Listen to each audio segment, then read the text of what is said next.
Eh bien bonjour à toutes, bonjour à tous, c'est TopTop et aujourd'hui on se retrouve pour une nouvelle vidéo, autre débrief de jeux télé. Et aujourd'hui on va encore une fois parler de N'oubliez pas les paroles, puisque aujourd'hui, ce 5 décembre 2022, une nouvelle grande championne a été éliminée donc aujourd'hui, et il s'agit de Caroline. Alors Caroline que voici, et donc on va parler comme d'habitude de son parcours à Caroline. Alors tout d'abord, Caroline, sachez que c'est une inconnue de jeux télé, voilà, elle n'a pas beaucoup participé. Alors je ne sais plus par contre, il me semble qu'elle a jamais fait d'autres jeux, mais il me semble qu'elle avait quand même déjà, elle s'était déjà inscrite, il me semble, N'oubliez pas les paroles, il me semble, et donc, N'oubliez pas les paroles, elle connaît quand même bien le jeu, voilà. Mais à part ça, c'est quand même une inconnue de jeux télé, il faut le dire. Ensuite, Caroline, donc, elle a été éliminée donc, aujourd'hui ce 5 décembre 2022, après 51 victoires, sachant qu'elle est arrivée dans le jeu le 26 septembre 2022. Donc vous allez me dire, mais attends, 26 septembre 2022, et elle est partie le 5 décembre 2022, donc ça fait presque 2 mois et demi qu'elle est dans le jeu, et elle n'a fait que 51 victoires, qu'est-ce qui s'est passé? Alors c'est tout à fait normal, puisque entre-temps, il y a eu le fameux tournoi des maestros, qui s'est déroulé entre temps, dont elle faisait partie d'ailleurs, elle a même participé à ce tournoi des maestros. Donc c'est pour ça que, on va dire, les dates ne correspondent pas, on va dire, à son nombre de victoires. Mais en tout cas, elle est bien restée donc du 26 septembre au 5 décembre. Donc avec 51 victoires, non, elle en a fait 52, je dis complètement des bêtises. Elle a fait 52 victoires, pardon, et elle a accumulé 274 000 € de gains, ce qui la place en 9e position des plus grandes championnes du jeu, des plus grands champions du jeu, avec 274 000 € à égalité avec Maureen. Mais comme elle est mieux classée en termes de victoire que Maureen, pour moi elle passe devant. Donc pour moi elle est bien la 9e plus grande maestro du jeu. Alors, le parcours de Caroline. Alors franchement, très bon parcours de Caroline. On l'a vu au fur et à mesure des émissions que franchement, c'est une candidate qui a quand même beaucoup révisé, qui a une très bonne culture musicale. Ça s'est vu au fur et à mesure des émissions. Très peu d'erreurs qu'elle a commis pendant ces différentes émissions. Et j'ai même cru, à un moment donné, je vais vous dire un truc, là je fais la vidéo, mais je ne pensais pas du tout qu'elle allait être éliminée aujourd'hui, ce 5 décembre. Je ne pensais pas du tout. Je pensais vraiment qu'elle allait aller encore beaucoup plus loin que ça. Et quand on voit quand même qu'elle est à 52 victoires, alors que je rappelle le record du nombre de victoires qui est détenu par Jennifer, auquel elle avait fait 64 victoires, sachant que le record de gains est toujours détenu par Margot avec 530 000 €. Bon, elle n'avait fait que 274 000 €, donc elle n'était même pas encore à la moitié des gains de Margot, alors qu'elle était qu'à 7 victoires de l'égaler. Donc c'est vrai qu'en finale, malheureusement, Caroline n'était pas malheureusement à l'aise, d'autant plus que je rappelle que pendant les finales de N'oubliez pas les paroles, à chaque fois on propose des chansons qui sont un peu plus corsées, moins prises, moins choisies qu'à l'accoutumée. Donc on aura très rarement des chansons qui sont vraiment des cultes, des chansons ultra cultes du jeu. Sauf par un moment où si vraiment ils veulent vraiment donner 20 000 €, ils peuvent le faire, mais c'est plus rare. Voilà, ils ne donneront jamais des chansons cultes pour la finale. Très très rarement.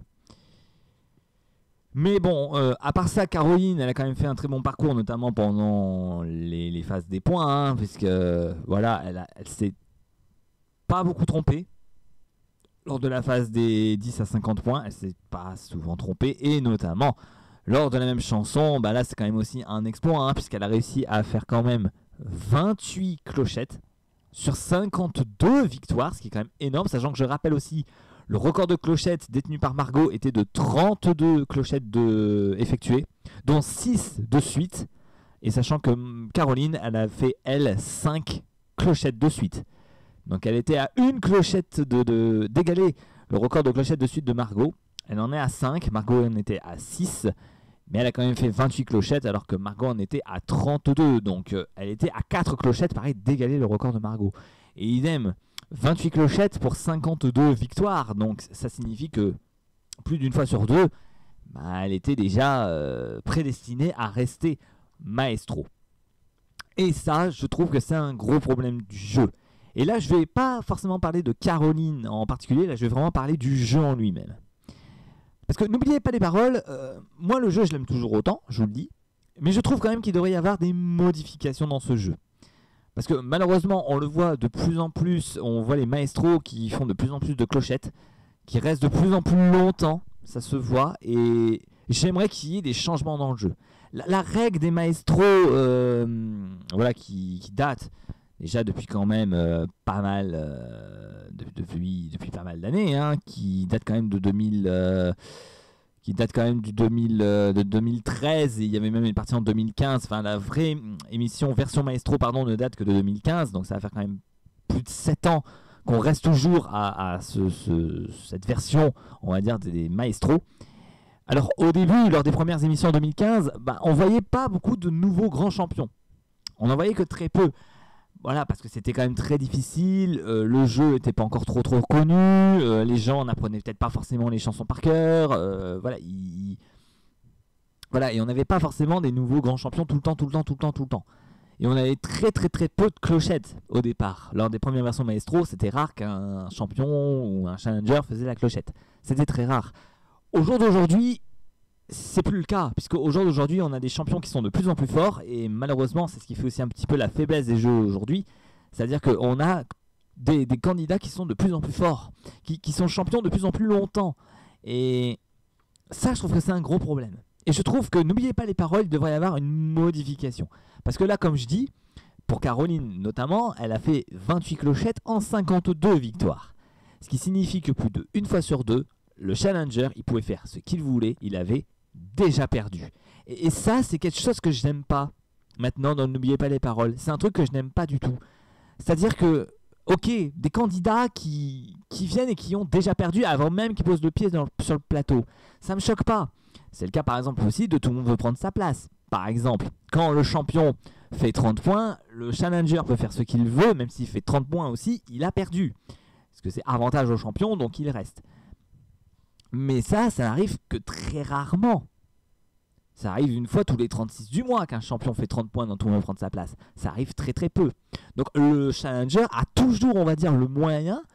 Il a quand même 99% de chances quand même de réussir à battre le champion. Parce que le champion n'est jamais, enfin il est très rarement irrattrapable. Dans N'oubliez pas les paroles, c'est pas le cas. Et dans N'oubliez pas les paroles, et je prends le cas de Caroline, plus d'une fois sur deux, elle était irrattrapable. Et malheureusement, le candidat, à peine il arrive sur le plateau, il a déjà perdu. Et ça, c'est quelque chose que je n'aime plus dans ce jeu-là. C'est quelque chose que je n'aime plus parce que les champions sont tellement de plus en plus forts que malheureusement, tu peux faire ce que tu veux, tu as déjà perdu. Et c'est arrivé, c'était le cas pour 28 candidats donc sur 52, donc plus d'un candidat sur deux malheureusement en ce qui concerne Caroline, où à peine il entre sur le plateau ce challenger, il a déjà perdu. Puisque suffit que Caroline fait la chanson à 50 points, la chanson à 30 points et qu'elle fait la même chanson jusqu'au bout, et bien le challenger, même s'il fait ces deux chansons des points de 10 à 50 points, qu'il a bon et qui fait la même chanson lui aussi par cœur, c'est mort, il a perdu lui aussi. Alors que pourtant il avait bien fait comme la championne, c'est-à-dire qu'il a bien réussi ces deux chansons lors des points, il a réussi la même chanson jusqu'au bout, mais pourtant il a déjà perdu parce que malheureusement Caroline prend le dessus. Et ça c'est dommage. Et d'autant plus que je vais revenir à un point, à une règle du jeu, que malheureusement, je trouve que cette règle a été oubliée. Et pour moi, ça fait des mois que cette règle est oubliée. C'est-à-dire que quand le jeu commence, on propose toujours au champion s'il souhaite commencer le jeu ou s'il veut plutôt laisser la main à son challenger. Et malheureusement, encore une fois pour Caroline, ça s'est jamais vu. Elle a toujours pris la main. Elle a toujours pris la main, elle ne l'a jamais laissée. Pendant 51 victoires, je ne compte pas la première parce que lors de sa première participation, elle était deuxième et le champion a bien évidemment pris la main. Mais ça, je trouve que cette règle elle est complètement ridicule. De se dire, est-ce que vous prenez la main ou est-ce que vous la laissez? Oui, mais si le candidat, si le champion laisse la main, du coup, il prend les points les plus faibles et en conséquence, il peut perdre la partie. Surtout si l'autre, il fait la même chanson par cœur. Et ça, je trouve que c'est une règle qui malheureusement est vite oubliée. Parce que évidemment le champion va toujours commencer. Parce qu'en commençant, le candidat en commençant prend l'avantage. Donc ok, il va tomber sur les chansons plus difficiles. Mais quand vous êtes balèze, notamment, et quand vous avez révisé ces chansons pour n'oublier pas les paroles, normalement, vous devez bien vous en sortir, à moins que vous tombez sur les chansons qui ne vous intéressent pas. Et je trouve donc forcément qu'il devrait y avoir un changement de règle. Moi, j'avais une règle, j'aimerais bien que cette règle-là, par exemple, arrive. Je reviens sur un petit peu le tournoi des maestros, on parlait justement des mal-aimés. Des chansons qui ne sont pas souvent prises dans le jeu. Ben moi, ce que j'aimerais, et franchement, je trouve que c'est une règle, j'aimerais beaucoup qu'elle y soit, c'est-à-dire qu'à chaque fois qu'un thème est choisi, que ce soit pour 50, 40, 30, 20 ou 10 points, propose toujours 2 chansons, mais vous proposez toujours une chanson qui est extrêmement connue et une chanson qui est moins connue, une mal-aimée justement. Mais de l'autre côté, vous faites en sorte que la mal-aimée vaut plus de points. Genre par exemple 10% de plus, 10% de points supplémentaires. Par exemple, si je prends le thème à 50 points et je vous propose, je ne sais pas, ben tiens, le thème Disney, un thème Walt Disney pour 50 points, et je vous propose donc 2 chansons Disney. Donc je vous propose soit par exemple Il en faut peu pour être heureux, une chanson qui est extrêmement prise dans l'émission. Si vous prenez cette chanson là, elle vaut 50 points. En revanche, si vous prenez la chanson par exemple d'Encanto, Ne parlons pas de Bruno par exemple, qui est une chanson qui n'est pas souvent prise dans le jeu, ben dans ce cas là, si vous prenez celle-là et que vous réussissez, vous marquez 75 points. Et comme ça pourrait peut-être réfléchir justement aux challengers ainsi que même les champions. Comme ça, ils se diront, alors attends, je fais quoi du coup? Est-ce que je prends vraiment la chanson que je maîtrise vraiment à fond, que j'ai vraiment révisé et tout, et je marque 50 points? Ou est-ce que je prends le risque de prendre la chanson à 75 points, donc par exemple Encanto, en me disant, bah ouais, mais si je me foire, j'ai 0. Mais de l'autre côté, si je réussis, je marque carrément 75 points. Mais d'un autre côté, je tombe sur une mal-aimée. Donc du coup, je fais quoi? Est-ce que je prends vraiment l'assurance de me dire la facilité et de me dire, bah, je prends la chanson vraiment que je maîtrise à fond à 50, ou est-ce que de l'autre côté, je prends plutôt la mal-aimée à 75? Parce que pareil, imaginons, le champion il se dit, oh non, allez, Encanto, je connais pas du tout, je prends la facilité, je prends l'assurance, je prends Il en faut peu pour être heureux, le livre de la jungle, 50 points. Je réussis, boum, 50 points. Mais du coup, le challenger, il prend le thème à 40 points. Il y a 2 chansons qui apparaissent. Encore une fois, une chanson extrêmement connue et une mal aimée. Donc je ne sais pas, je prends le cas par exemple de... Allez, je vais vous dire quoi Allez, je prends Motus. Allez, le jeu Motus. Motus. 2 chansons apparaissent. Vous avez la chanson, par exemple, je ne sais pas, qu'est-ce que je peux vous dire? Je suis en train de réfléchir. Qu'est-ce qu'il peut y avoir avec le loto ou le bingo? Enfin, j'ai pas de chanson en tête. Je sais pas. Qu'est-ce qu'il peut y avoir comme chanson? Allez, Guy Marchand par exemple. Allez, je sais pas. L'Orange. Allez, une chanson très connue pour Guy le Culus, voilà, qui était dans le jeu par exemple. J'ai une connerie, hein, là c'est vraiment complètement con. Hein. Voilà, L'Orange qui est une chanson quand même assez connue de Guy Marchand. Donc celle-là elle vaut 40 points. Ou est-ce que tu prends par exemple Boule Noire, Aimée d'amour pour 60 points? Parce que cette chanson-là est une mal-aimée. Et là, le challenger, pareil, il peut se dire, bah je fais quoi? Est-ce que du coup, je prends la chanson à 40 points, je prends l'Orange pour me dire, bon bah allez, je suis sûr au moins d'avoir 40, quitte à ce que je reste en arrière?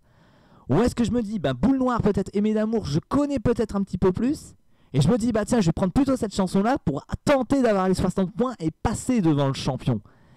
Ça pourrait être intéressant. Et on continue comme ça. Donc pour le thème à 30 points, tu as une chanson extrêmement connue à 30 ou une mal aimée à 45. Pour le thème à 20 points, une chanson extrêmement connue à 20 points et une mal aimée à 30. Et pour la chanson à 10 points, donc vous avez une chanson extrêmement connue à 10 points et une mal aimée à 15 points.